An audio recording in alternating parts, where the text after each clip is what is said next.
it's time to dungeon crawl. So what's up, everyone? Just cutting the recording and coming back at it. Still same play session, but I did a little bit of thinking off screen, as it were.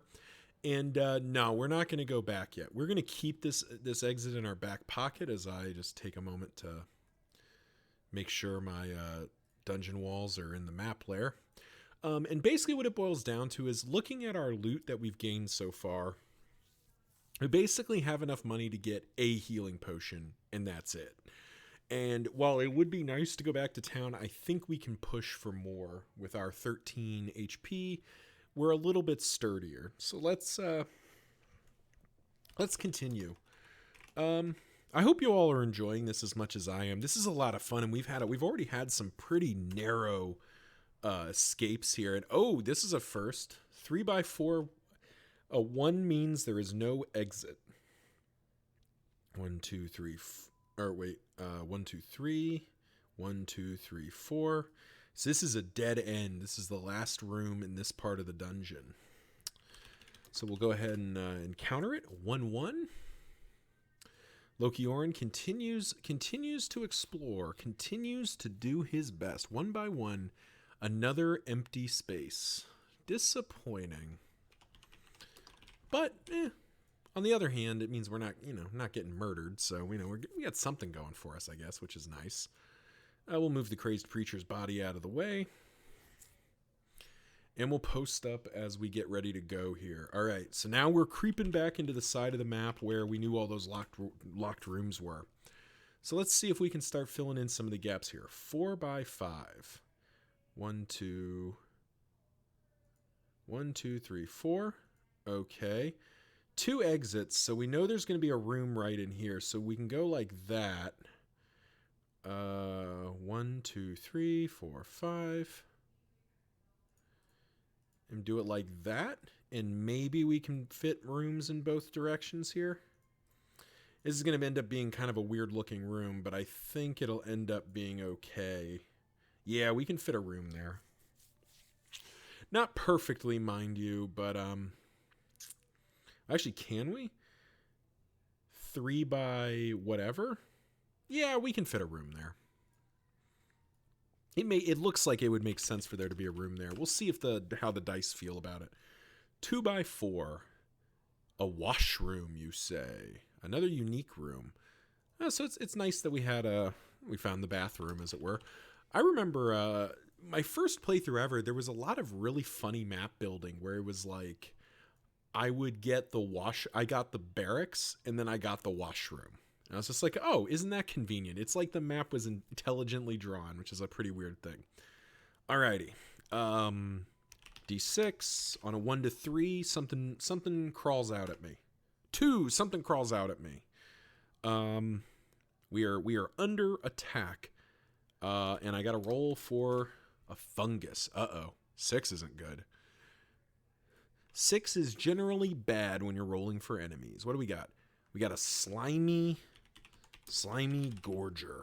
Alrighty. Let me see what this thing is. I can't remember if I've ever fought a slimy gorger. Ugh. Grody looking thing. I don't know if I have a token for it, but I can just use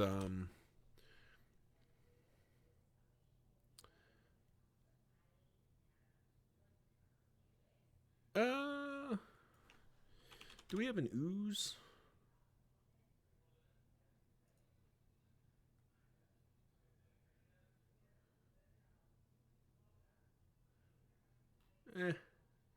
Doesn't really fit. There we go. That looks perfect. Dark green slime animated by primordial magic. This is another very tough fight on the relative scale. 10 HP. But let's see if we can get it done.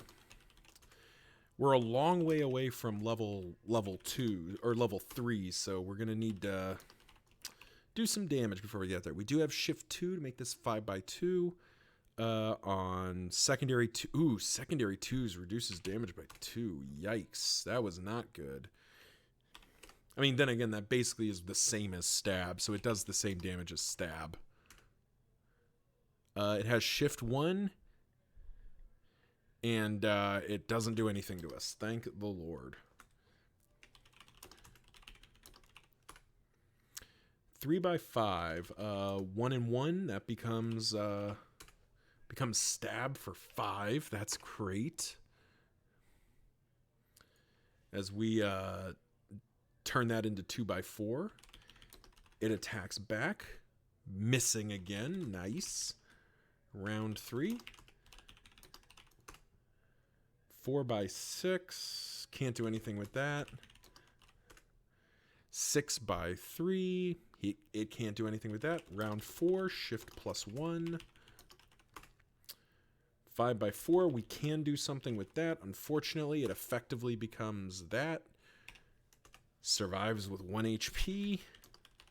Because it's +1 -2, for the record. 6x1 with shift 2. Can't get it done. Nice. Maybe this thing isn't as dangerous as I thought. Yep. Got it with exactly 1 damage. That's pathetic. Alright. But it falls. It's worth 16 XP to us. As it, kind of burbles and falls. Let's see. 109 plus 16 is 125? Yeah. There we go. Cool. Oh, for those of you curious, the next marker for a level is 500. So we got a ways to go. Now the XP gain does ramp up, so that's not as bad. And the only loot we get from the Slimy Gorger is sticky glue-like substance, but we need a container for it. We do have that metal bucket, but I don't think we can slosh around with a metal bucket. So metal bucket, glue substance. So we'll fill our bucket up with this glue-like sticky substance and just leave it there. For just in case we need it later. Now let's resolve if anything else happens in the washroom. Kind of hope not. We do roll on TAT1. What does that do? Table. Oh, okay. So we're like checking the bathroom table here. 6. An empty pouch. Okay. That's actually not that helpful. Empty pouch. So we'll turn that into a pouch, and we'll actually take our pumpkin seeds and put it in there. That way we're not mixing food with herbs anymore. Now that'll be good.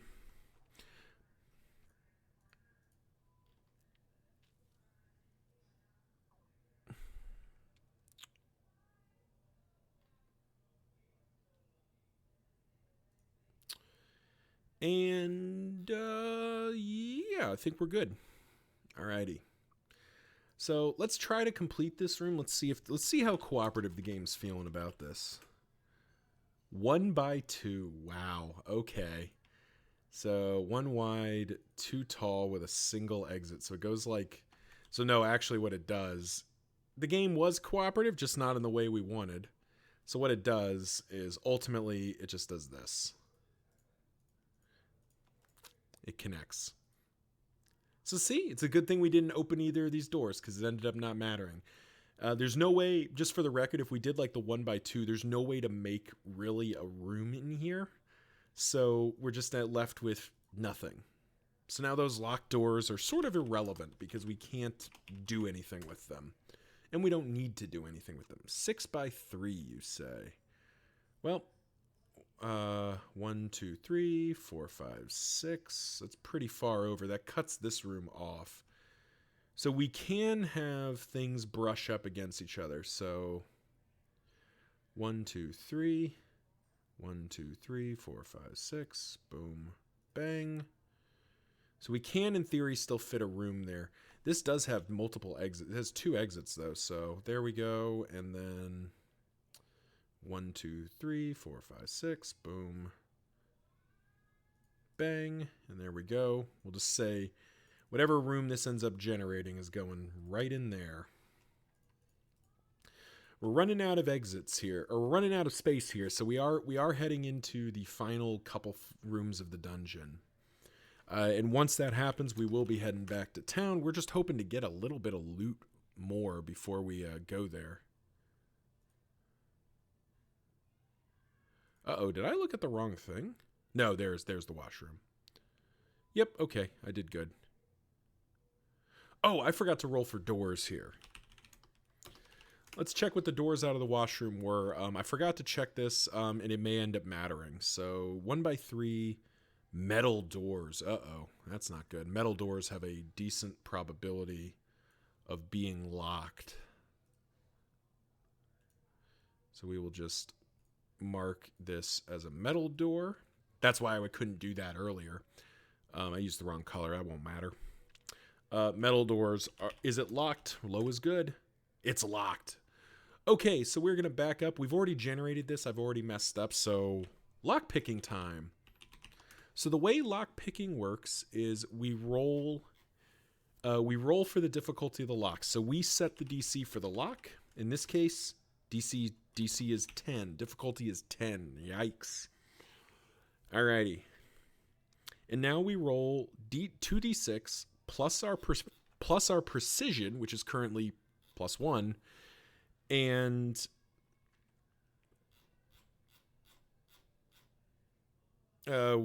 geez, where'd it go? Sorry, my brain is overheating.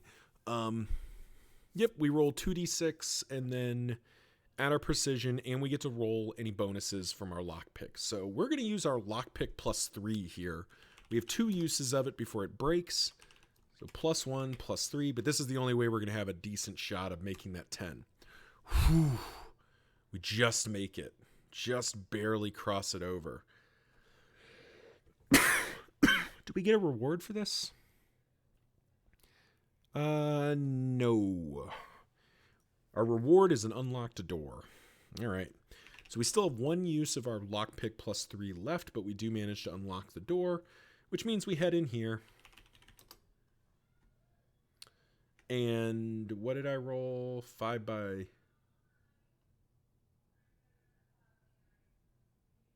Oh yeah, 5 by 6 for the door. I rolled 5 by 6 for the thing. Oh wow, that's disappointing. Empty space. Oh well, another empty space. Is that right? Yeah. So all that effort for an empty space. All right, we got 2 things left. We know this is going to be a room over here. It's going to be a little weird to draw. So let's go ahead and just deal with this. Oh, wow. See, the dice did cooperate here. We got exactly the right size. 1, 2, 3, 4, 5, 6 with a single exit. There we go. I guess we could say the exit heads into here, but if we do that, it's a 4 by room. Yeah, we'll just do this. It's functionally, it's pretty close to the same. And we're basically we're getting ready to end this floor, so we'll do this. 1 by 3 for the room. 1 by 3 for the room. Oh, this is a familiar one. Another guard post. Alrighty, the guard post. We are going to be attacked by a guard. We rolled 6 again, which I believe is just a guard, isn't it? Oh, double plus ungood. We might be in trouble. Let me confirm that that's what it's supposed to be. L1G. Yep. Okay. 6 is very bad for us because it's not only a guard, it's also a warrior. So let's grab our guard, little guard token from earlier. Finally get to do this. I don't think I've had the... I think I've fought a fairly good variety of enemies in this one, which is a little fun. But we also need a warrior. Do I have any good... no, that's not... I don't need that. We'll get my man-at-arms token. This will be our warrior. So yeah, we're once again fighting 2 enemies, which is not... which is, as they say in the business, not good. All right, 9 HP on him, 7 on the guard. All righty. So as before, combat start. Warrior is at +1 shift. Attacking guard first. So as before, we're basically going to try to blitz the guard down because he's slightly weaker than the warrior, and it's, you know, until we deal with one of them, the other is just going to get the wail on us. So let's go. We charge forward. Oh, before we do that, we got to remember our quests. Warden Revenge quest. All right, roll a d6. On a 1 to 3, it's good for us. 6. Okay, not the guy. Not the guy. Too bad. All right. 2 by 6 becomes 2 by 4. He doesn't mitigate. We hit him for 5. That's a solid hit. Unfortunately, it doesn't one-shot, which is what we were hoping for. Guard swings back. 1 by 2 does nothing. Warrior at shift +1. 2 by 1 as well.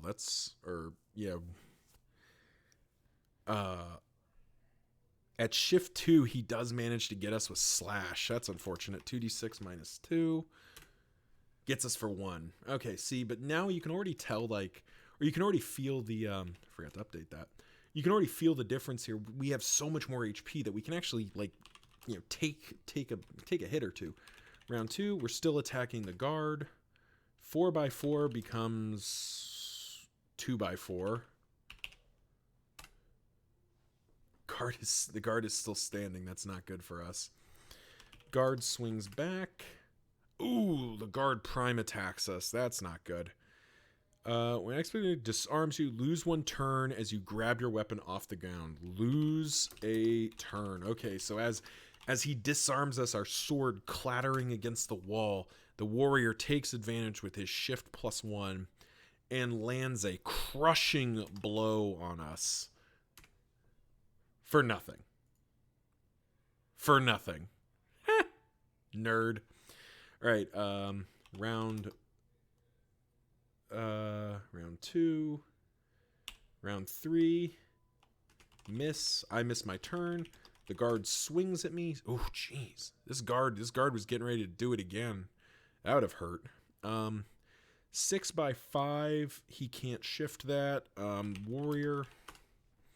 5 by 5. That's not good. Because I'm pretty sure the warrior... Oh, I looked at the wrong thing. He wouldn't have got the crushing blow. 5 by 3. It would have been flurry. He would have rolled even less. Sorry, I looked at the veteran, which is a stronger version of the warrior. He would have flurried, which is 4 by 3, which is d6 minus 3. So it ends up he wouldn't have hurt me anyway, basically. The warrior 5 by 5. He has shift 2. So wow, he can't actually do anything with that. That's sad for him. Nerd. Round 4. Shift +1. So me and the guard are at shift +1. The warrior's at shift +2. But hopefully dead. Wonderful. Okay. Now we're back to even Stevens as we run this guard through and finish him off. All right. The warrior stands up. He's better shape than he was. He does have shift 2. He can't get it done with that. Nope, not good enough. All right, now he could have gotten it done. Shift plus, so we're shift 4. Yep, we can make that work. Can he mitigate primary 4s, secondary 3s? Get him for 2. He swings back at us. 2 by 6. He can't do anything with that. Round 6. Oh. So we're at shift +3. I've already typed this in though, so let's just go. 4 by 1 becomes 5 + 2 for 7. And with exact C's, we drop the warrior. Whew. That could have been a lot scarier than it ended up being. We got a bit lucky there. Warrior is worth 22 XP. So let's do our total up here. So 125 plus 22 XP for the warrior. And we roll on PT1, the guard. We get 13 for. So we're at 160 HP. Or 160 XP. And we roll on PT1, and PT1 minus 1. Cool. So 2d6. Nice. 2d6 minus 1. 4. Okay. If memory serves, PT1 or 4 on the PT table is nothing. Yep, empty pouch. We'll grab another empty pouch. Yeah, sure. Because now we have something to put our feathers in. Just trying to not mix stuff more than I have to. You know, because if you think about it, you don't really want to be mixing food with herbs and have your herbs like rubbing shoulders with like feathers and random crap. So best to try to isolate them. Now the big one, what is PT1? The pouch is crammed with coins, so we do get another pouch. We get 2d6. Oh, we get 6 more silver coins and 5 gold coins. That's a nice pickup, because that gets us over some humps here. We have a little bit more gold in our pocket, which is nice. Still pretty poor, but not like earth-shatteringly so. Does the guard post have anything to generate after the fact?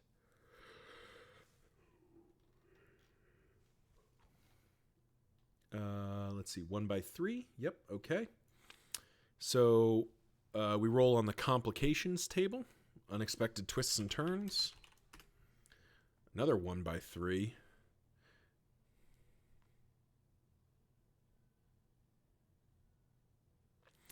Tucked into the crack in a wall is a small piece of paper that reads, "The guard, Amos, stole it. If you fight a guard, roll a d6. 1 to 3, it's not him. 4 to 6, it is Amos, and you take extra care when searching him and find a thing." So I'm going to rule that because we fought this guard right here, I'm going to roll. We're looking for a 4 or better. Nope, not him. Okay. So I don't get it, but now we got two different reasons to look for guards here. Amos stole it. 1-3. Encounter guard.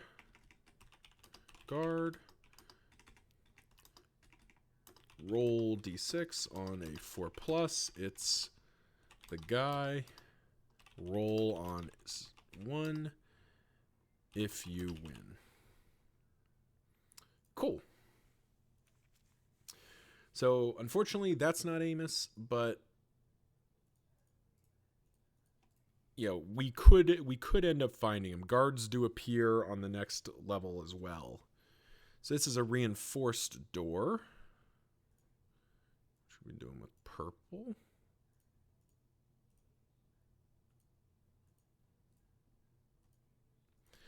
Check if it's locked.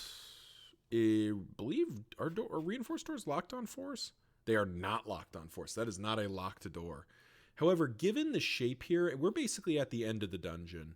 So I think what we can safely say is this is the last room. We're going to generate the last room here. And using my discretion, we're just going to say this goes nowhere. Dead end. Because there's not really enough room to generate a room there.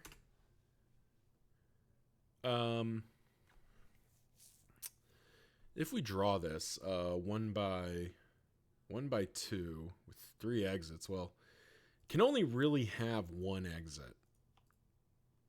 There we go. So this is the absolute last room because there's no more room on the map. So 5 by 1. All right. And it's a dead end. So yeah, here we go. Dead end. 1, 2, 3, 4, 5. Boop. Boom. And there we go. And that is our first floor of the dungeon. We have successfully cleared the first floor of our dungeon. We know where the staircase is. The place is cleared and secure. So now, rather than going down to the next floor, we're going to head back to town.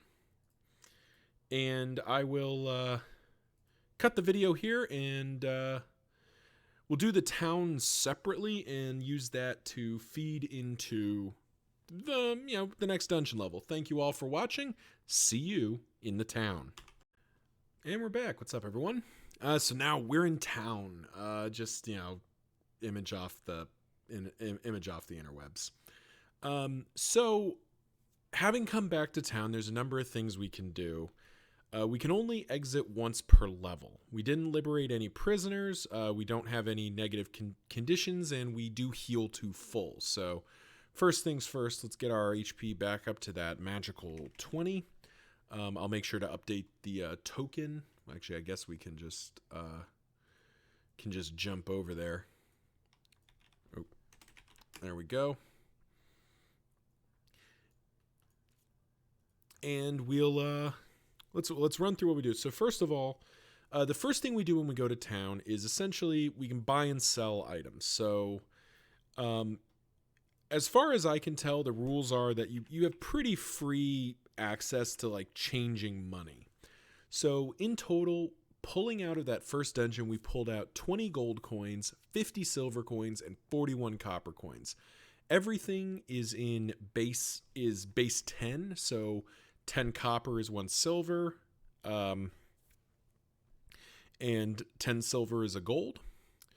So in this case, we effectively have 25 gold coins, 1 silver coin, or 4 silver coins, sorry, and 1 copper coin in value. Or alternatively, 25.41 gold coins in value. Now, at different times in the dungeon, we may pull out something that's valuable. Things like our potion of constancy or the scroll of heat metal we started with have a value and we could sell them, but those are also things that are potentially useful. So really, we don't have anything to sell, but we might have something to buy. So there's a few different things we could buy. We could look at buying some armor, improving our armor. There's no option for buying weapons. The assumption in the game is that you have mastered a weapon, and not that you're just slinging around whatever you find. It's not D&D in that sense. You don't use a great sword for 5 levels and then find a great axe and start swinging that. No, you're good at the thing you're good at. We use a long sword, and that's what we're going to keep using. But if we look at just looking at the armor table on my second monitor, it would cost us basically everything we have to buy an upgrade of any note. Which makes me think that armor isn't the play. So if it's not armor, our choices are scrolls, potions, or herbs. Let's see. If we look at potions, with 25 gold coins, we basically can buy a potion of gain health, which gives us plus 15 HP, which can exceed our baseline. So we basically just start with 15 more health. Or we could get a potion of healing. There's a couple other things here, but nothing that's like like there's stuff in here that's really good, but not that's like worth shelling out all our gold for and not having other options. The same is true for the scrolls. There's a few different things we can afford, but none of them are going to move the needle very much. And the potion of constancy is only worth about 20 gold coins to us. And I'd rather just chug that and have +1/+1 discipline and precision for the next dungeon level. So I think what we actually do is we look at herbs. Now, this is something we haven't talked a lot about, but our character is a somewhat trained herbalist. We're not great at it, but there's a few different things we can do. And let me reference the table here. We pulled out a set of Malico leaves and a set of Dancoma stems. Now, I think the Dancoma stems don't do much for us. If memory serves, they're primarily... they do some things that are useful, but not necessarily that I'm willing to invest in right now. But I think the Malico leaves combine with something else to be quite good. Right. We can make a healing balm. We need crushed Ilios petals and Malico leaves. Apply to a wound, heals 10 HP, can be used once per room. Now we have 1 Malico leaves. How much does it cost me to get some Ilios petals? How much would it cost me to get 2 Ilios petals? It would be 24 gold. And then 10 gold coins for another Malico. That's not really moving the needle. Oh, but I believe Dancoma stems go to medicated bandages? Isn't that what they go to? I may have spoken too soon on Dancoma stems. They might actually be... they require the Scarlet Orivitus and some cloth, which is available in town. I can get that, so that's not the problem. And sorry, everyone. I know I wish I could show you something on screen here, but I don't want to expose the copyrighted content, basically. I'm going to reach out to Toby, the game designer, and ask if he minds. But in the interest of respecting his game and his work, I'm not going to do it as of right now. Now, unfortunately, to get our bandage and our petals would cost too much. So I think what we do is we spend 12 gold coins, so that's half of our stockpile, on buying some Scarlet Orivitus leads. So we'll make a note here. Buy Ilios petals, sorry. Buy a bit of those for that. And then I think that's the only thing we're going to buy. We don't really need to buy anything else, and we're too broke to get much out of it anyway. So what we're going to do is we're going to do the quick crafting here. Let's see, we can... let's see, so we roll a D3 when we craft. 2. We get 2 doses of this healing balm, and I'm actually going to charge myself. I need to charge myself extra. Let me see how much it is, because we need a container for this balm, and it needs to be something that's not like, insane. Is a bottle, so it's 10 copper coins. So it's literally a silver coin. So we drop a silver coin. We drop a silver coin for like a small bottle of healing balm, which we will put in with our herb pouch as we get rid of our Malico leaves. We'll do healing balm, 10 HP healing, and we have 2 healing bombs. So that's as good as a health potion. So that was a good investment by us. We also, I believe, get some XP for doing that, don't we? You gain 5 per adventure level, so we gain 10 XP. 10 XP for catching that. That's pretty good. So we'll make some notes of that. Craft to healing balm. 10 XP. Buy 1 bottle, 1 SC. There we go. Cool. So we've gone to town. We're gonna go rest at the inn probably, but we have gained some healing balm, which would be some nice healing for us. And we've established that there's not really a whole heck of a lot else we can buy that's going to be worthwhile. So I think we're just going to save the rest of our gold. While we're here, we left the metal bucket behind. I think we're fine with that. We'll keep the metal tongs. Nothing else here probably needs to go. We will leave all of our loot, our gold in town. There's no reason to carry it. And in my mind, I kind of like to think of it as like our person saying, if they're going to kill me, so be it. But I'm not going to give them some loot. Like, I'm not going to do that too. That's just silly. So yeah, I think we do all that. Then finally we have a choice. We could go to the tavern and just kind of roll and see what we get, or we could arm wrestle. Arm wrestling uses 2d6 plus our discipline modifier, so 2d6 plus 1. Higher we roll is better. To be honest, the downsides are fairly bad, and the plus sides aren't that good. Well, actually, no, that's not true. The high plus sides are really good, but it's gonna be a couple of rounds probably before we do well there. So I think we just go to the tavern. We don't, there's a bunch of other things we can do in town. Like for example, we haven't gone through selling items, but we don't have anything to sell.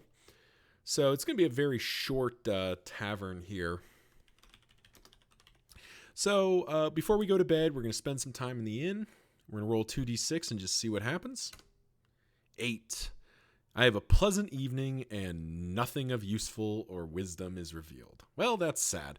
So net, we didn't do a whole heck of a lot, but we do return to the dungeon at second level, heading to the second level of the dungeon. And this is actually going to be the end of this first play session. Thank you all for watching. Remember to like, comment, subscribe. You know the drill. Let the YouTube algorithm know that you like what you saw, and other people will like it too.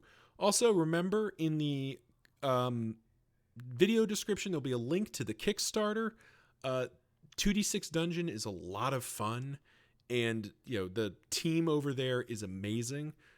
Very much enjoy working with them, and I hope you'll give it a check out if you're interested.